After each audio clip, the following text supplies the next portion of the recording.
Hey guys, it's RJ Tolson. I'm David. And today we're here to talk to you guys about doing the top 8 Airbnb hosting tips. So some of you may ask, what is Airbnb? Airbnb is a startup based out of San Francisco that has an office actually near my company, Perry, in downtown LA as well. They're all over the world. They basically provide short-term rentals and long-term leases depending on what you're looking for around the world for really cheap prices. And host is someone who provides you the place to stay. So back in the day, which was only like, what, 6 years ago? More than that.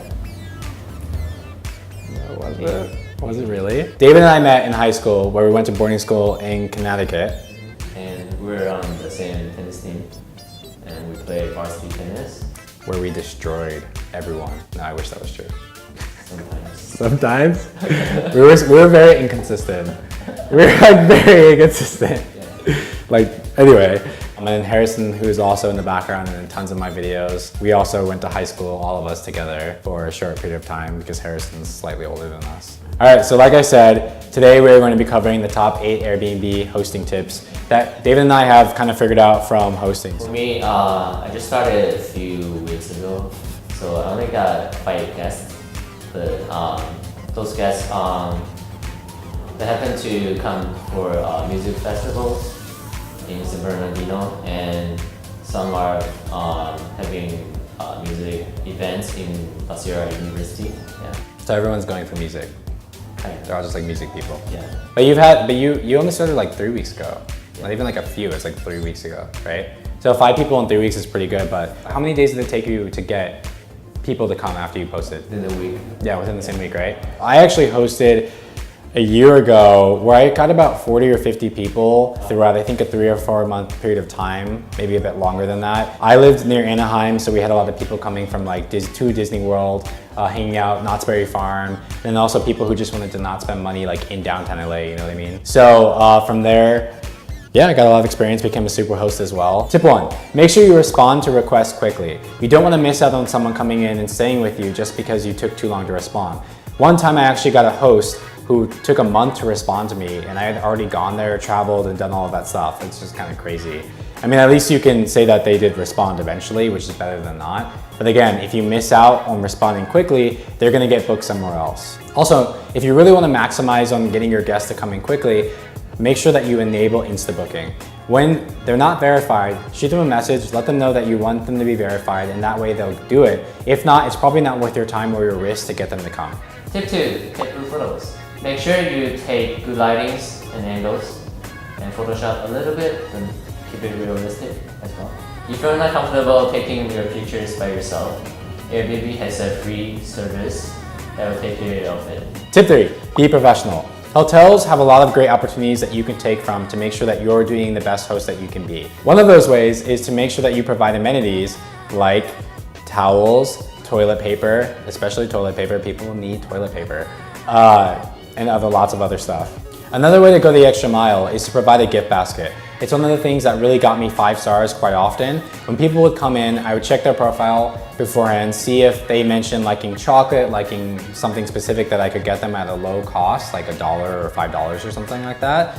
And I put it in a gift basket, give them some tea, discount coupons as well, and that's something they really liked as well. And I left it there for them. And they would always rave about how great it was to have a gift basket with like goodies. Although you're not like a hotel where you're probably gonna have a desk and a concierge, at least make sure when possible to be able to greet them at the door. When they arrive, show them around, give them a tour, be really polite and friendly, and just make sure that they feel comfortable in the space that they're in. Tip 4, utilize social preference. Some guests may not want to talk to you a lot, some may, so communicate with your guests is very important. Sometimes guests want to be social. They'll come in, they'll buy you wine. That happened to me once. You go out, you can take them to dinner, have fun with them. This sounds like I'm dating them. That's never happened as of yet. But at the very least, you want to give them their privacy when they want it, right? You don't want to interrupt them if they don't want to really talk to you. You know, don't feel offended, don't take it personally. It's a trip, just keep that in mind. In case of having international guests and hosts, make sure you use the new feature that Airbnb has that will auto-translate whatever you're typing to the language that the guest is speaking. Tip 5, market research. Look up on Airbnb other places that are around you, location-wise, and check their prices. Then gauge based on the lowest price you see. So let's say the lowest price is $45. Set your price to $40, which will allow people to check out your place more often and hopefully stay with you by booking. Tip 6. Capitalize on extra services. Unlike guestbook, Wi-Fi code, coupon. Make sure you are providing all of them. Tip 7. Be transparent. How transparent? One of the things I hated the most about one of the places I stayed is that there was no air conditioner and it was not cool enough like they said it was going to be.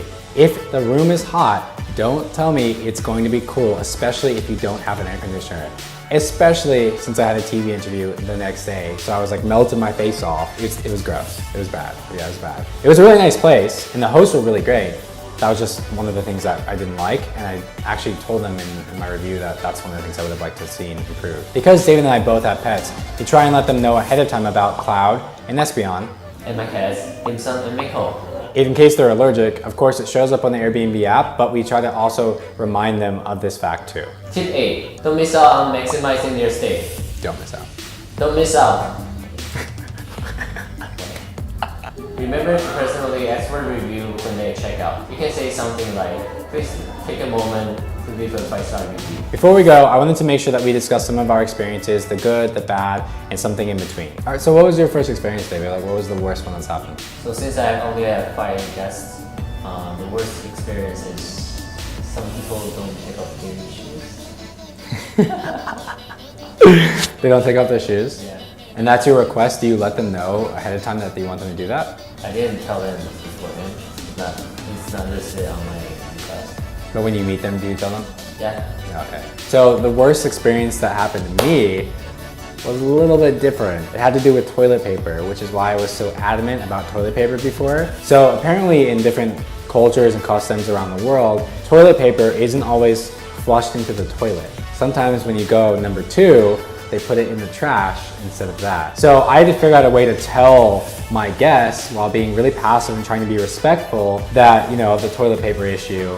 And, you know, I told them and they were totally cool with it. They were actually some of my favorite guests. They're really cool guys. So I'm pretty sure you might have some good experiences. Some good experiences? I do have good experiences. My favorite experience that I've had in the 6 or 7 or 8 months that I did it was when one of my guests, her car got towed when she was leaving. And she was like super distraught, super, freaking out about it, rightfully so.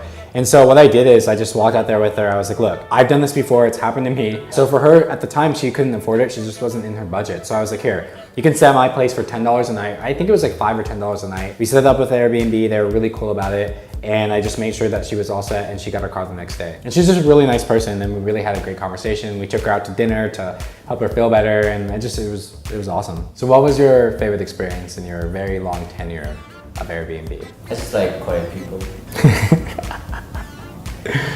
Yeah, friendly, nice, polite, clean, please. Take off their shoes. Yeah, take off your shoes. All right, guys, if you like this video, make sure you subscribe, give it a thumbs up, and leave comments below with any questions, tips, anything you suggest for us to cover in the future. David and I are good high school buddies, so I'm sure he'll be back in my videos as well. Otherwise, good luck with Airbnb hosting. Thanks for watching. Thanks for watching. See ya. 谢谢你。